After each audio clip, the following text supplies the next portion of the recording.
Video contains a lot of Disney history going back all the way to 1955. So if you're a Disney fanatic or enthusiast just like I am, and if you love Disney, then this is a video for you!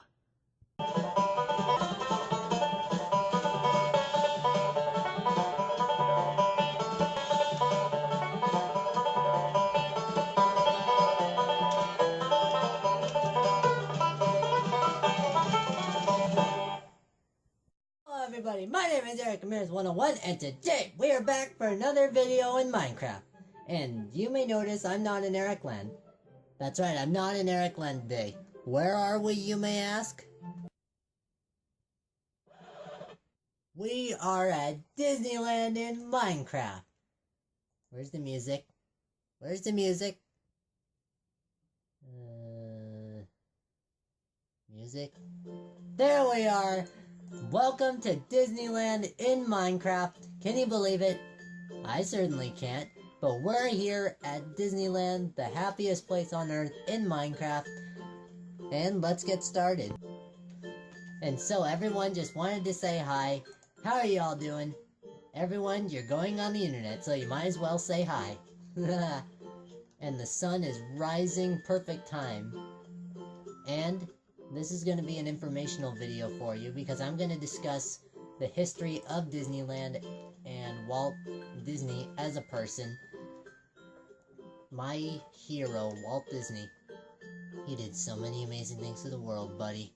So many things. And so we're going to make our way from the main entrance to the other, and we're going to work our way out to the lands around the park. So Disneyland is my favorite place on earth besides Ericland, and I'm going to discuss the history of Disneyland for you. So back in the 1930s, 40s, and early 50s, Walt Disney wanted to start his own animation studio after failing several times here, I'll do that, and he failed miserably a bunch of times, but hey, who knew that would become the baseline for Disney today. And see, in 1950, Walt was visiting Griffith Park with his two daughters. They were so adorable. Their names were Sharon and Diane Disney. Now see, it must have been amazing to have a father like Walt. I mean, come on, obviously.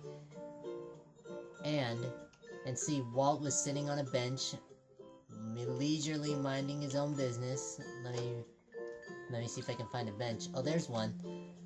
And he was just sitting on a bench eating peanuts, when he thought to himself, why isn't there a place where families can go together with their kids and they can have fun together, including the workers? And that's exactly what Walt thought America needed. And so he visited several different theme parks around the world. There was one... Now see, theme parks back then were way different than they are today. Back then, they were kind of county fair-like the LA County Fair. That's what they were like. That's what a theme park was like back then.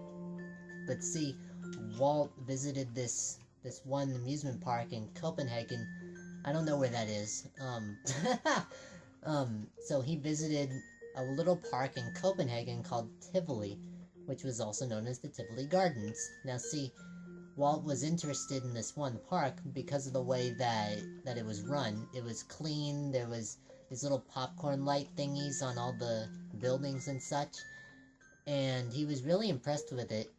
And one of his friends from ABC, who I'll get to in a little bit, Art Linkletter, he noticed that Walt was carrying around notes with him throughout the entire time that they were in Tivoli Gardens. And Art went, well, what are you doing? And Walt goes, I'm just making a list of all the stuff that I want, and I'm gonna build a giant center playground for the children and the families of America. Now that is important because that would be basically the first thought of Disneyland other than being at Griffith Park. And see, Walt originally wanted this at the studio, which was in Burbank, California, But see, the only problem was that he wanted something much bigger than what was at the studio. And see, it was actually a combination of a bunch of different things, including his love for model trains. I love toy trains. His love for animation and what he did for people in his movies and cartoons. And eventually he got together with some of his fellow animators at the studio, and one of them was named Ward Kimball. Now, Ward Kimball is a pivotal person in Disney, and he's a very famous animator. I love him, and I like him as an animator. And what ended up happening was when Walt and Ward visited a railroad museum in Chicago. Actually no, it was Ohio, my bad. What happened was Walt ran into this steamboat ride that was there, at this railroad museum, and he wanted that steamboat ride to be part of their theme park, which was actually a railroad at this point, because Walt because he noticed that people really wanted to visit the studio at that time. Why is the sun going down? It's perfectly fine. And what ended up happening was Walt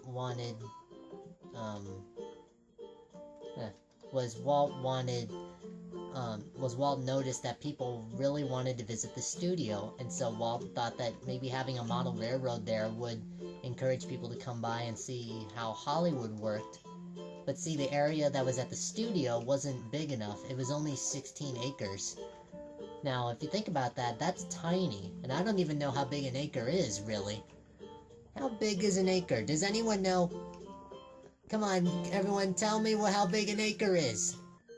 And so, what ended up happening was... I just told everyone that the video's going great. Thanks, guys.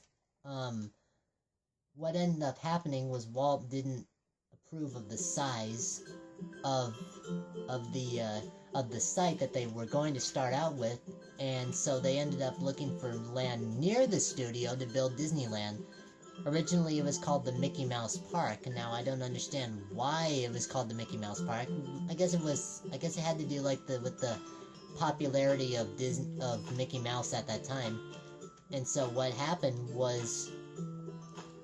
ended up happening was Walt looked at 10 sites that they wanted and that they proposed for Disneyland. Now, what ended up happening was Walt chose the very first one, and it was right off the 510 freeway, so that people could get to Disneyland easily. And see, the studio was doing good at the time in the early 1950s, but it wasn't doing good enough that it could actually build a theme park. You gotta remember, this place happened in 1955, and you gotta remember that this was still developing America at the time. Hey, look, there's Big Thunder, my favorite. Oh, I forgot it's cut off, Star Wars Land. So what ended up happening was Walt had a bunch of... Now see, Walt was dominating TV at the time with several live-action shows, such as Davy Crockett, and a couple others that I can't really think of right now, but what happened was Walt decided to reach out to some fellow news companies, such as ABC and CBS, to help finance the park.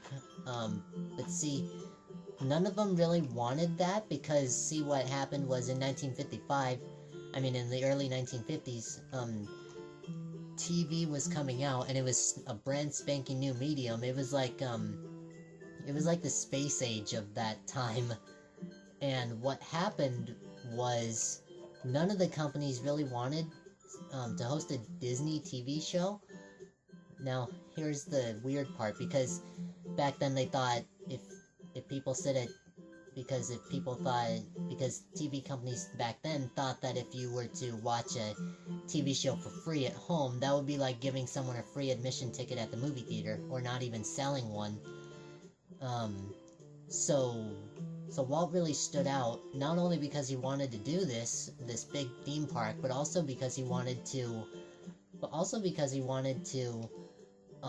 use color television. Now, color television didn't exactly exist back then, but Walt was smart enough in order to make it work, and there was one company that managed to reach out, that actually managed to actually want to do this with Disney, and that was ABC, and he hosted several live-action shows, as I said before, such as the Mickey Mouse Club, and a couple others like Davy Crockett. And so they ended up raising about $17 million in order to, and the Mickey Mouse Club was a very big success back then, and so was Cinderella. Those were widely successful. It's a small world. I'm not gonna get into that. And so what ended up happening was, with their $17 million, they looked at a 160-acre orange grove in Anaheim, California, which was the first site that they chose, because Anaheim isn't exactly the big bustling city that it is today. Before Disneyland, pre-Disneyland, Anaheim was just a bunch of orange groves and walnut groves and apple groves and stuff like that. It was all farmland before Disneyland. And so when Walt came along, when Walt was building the park, a lot of people were wondering, what is going on over there? I want to look. But, however, Walt was smart enough and he blocked everything out from the outside world by building something called a berm, which is like a giant dirt wall that hides whatever is on either side, so people can look inside Disneyland from the outside, and people inside Disneyland can look from the outside. I mean, people inside Disneyland can look out because of this berm. And so what ended up happening was they spent $17 million building Disneyland, but see, Disneyland wasn't exactly finished on opening day either. Oh, it's that big, wet, slimy ball. Let me touch it. I'm rubbing my face up against it. Look at that. Oh my goodness, I'm being so weird today. I'm so sorry. So what ended up happening was when Disneyland opened, due to a Disney TV series, they showed little clips of what Disneyland would look like about a year before, and they actually spent a year and 1 day building Disneyland. They started on July 16th, 1954, and they finished and opened Disneyland on July 17th, 1955. And it's awesome, believe me. I wish I could have been there, but I wasn't born in 1955. So what ended up happening was, due to the success of the Disney TV series and a little show called Disneyland that also helped to finance the park, they ended up getting about twice as many people as they had planned for that afternoon. They call it Black Sunday now. It's like Black Friday, but on Sunday. Originally they wanted about 11,000 people to show up, but instead 28,000 people showed up.